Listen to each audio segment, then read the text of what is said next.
think she never might henceforth for shame go to her spouse, without the flat displeasure of all her kin and house of whence she came.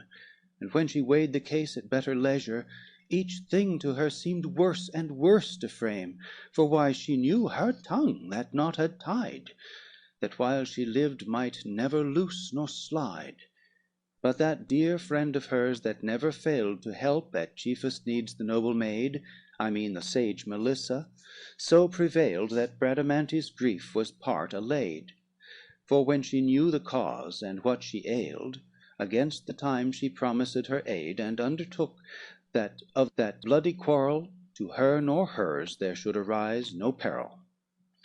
This while the gallant knights against the fight themselves and eke their weapons do provide, the choice whereof did appertain in right unto the champion of the Christian side, who, as a man that took but small delight, since he had lost his famous horse, to ride, did choose to fight on foot, and in this sort, all armed with axes long and daggers short.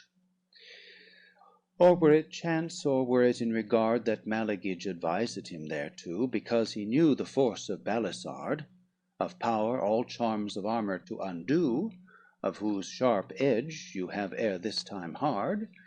But this they did appoint between them two. About the place likewise they do agree, a plain near Arley walls the same to be. Now when Aurora left the loathed bed of Titan, unto whom she hath no list, to thend that no disorder may be bred, on either side the marshals part the list, at end whereof were rich pavilions spread, where nothing that belongs to state was missed. And distant from each tent a little space, on either side they did an altar place. Not long time after this, in battle ray the Turkish army with their king came out, glistering in gold and stately rich array, in show with all barbarian pomp set out. A swift Arabian horse of color bay he rode, and by his side Rogero stout rode cheek by cheek. And to his greater fame, on him to wait Marsilio thought no shame. His helmet, for the which the Tartar died, slain by Rogero, as I did rehearse, which since 1,000 years and more beside was celebrated in more stately verse, Marsilio carried by Rogero's side, well mounted on a Spanish jennet fierce. His arms and all that did thereto belong, some other states divided them among. On t'other side came worthy Charlemagne, from out his tent strongly entrenched anon, and all his bands of men he did ordain, so as if to battle he should then have gone. About him was of peers a noble train, Rinaldo in the midst with armor on. That only helmet erst from Mambrin ta'en was by Ugero born, the noble Dane. 2 axes, both alike in each respect, Salomon and Duke Namus bear before. The chieftains on each side their men direct to keep within their limits evermore. And in the midst was left a large prospect, between each company and room good store, for present death it was, if any venter, save those 2 champions, in the list to enter. When second choice of weapon, as was fit, was given Rogero to avoid suspect, 2 priests before the rest came forth, to wit, of each side one, and one of either sect. Each had a book, ours had Christ's holy writ, theirs Alcoran, with errors foul infect. With ours came forth a Christian prince devout, with that of theirs the King of Turks came out. Now first King Charles near to his altar stands, and this great protestation there did make, and lifts to heaven both heart and eyes and hands.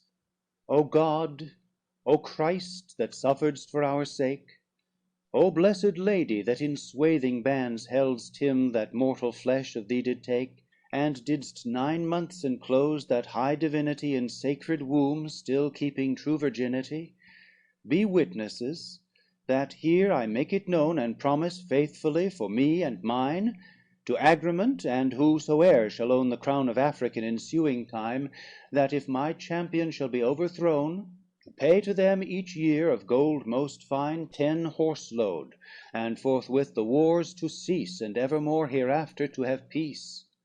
And if I fail, Then let the fearful wrath of both on me at once this folly wreak, and work unto my sect all woe and scath, that all ensuing ages plain may speak. Lo, what a plague and just reward he hath, that durst his oath to you and promise break. This said, his hand he laid upon the book, and up on heaven he fixed his steadfast look. When this was done, then all departed thence, there where the Turks had with much superstition adorned their altar with no small expense. And their King Agrement with like condition vowed never after this to do offence to Charles, but pass the seas with expedition, and keep peace and equal tribute pay, if that Rogero vanquished were that day. And in like sort he did protest aloud, and called on Mahomet his idol great, and by that book that his priest held he vowed to keep most duly all he did repeat. This done, to part from thence were all allowed, and either prince retired to his seat.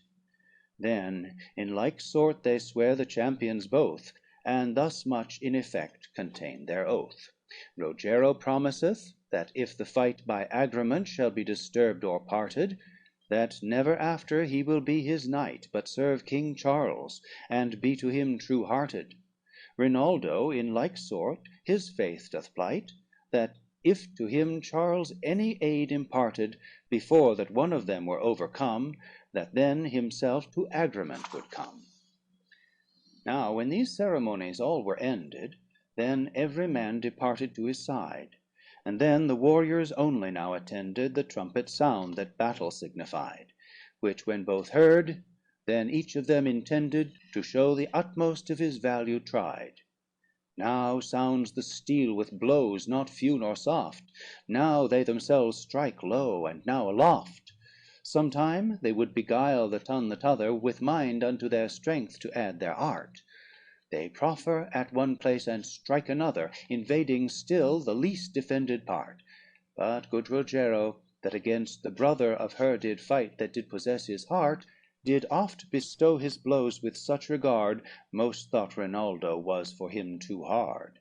He seemed readier to ward than strike, for he himself well knew not what he meant. To kill Rinaldo, that he did not like; to die himself, that was not his intent. But now I hope that none will it mislike, sith in this book so much time hath been spent, and lest my tediousness may some molest, in this ensuing book to hear the rest. End of Book 38.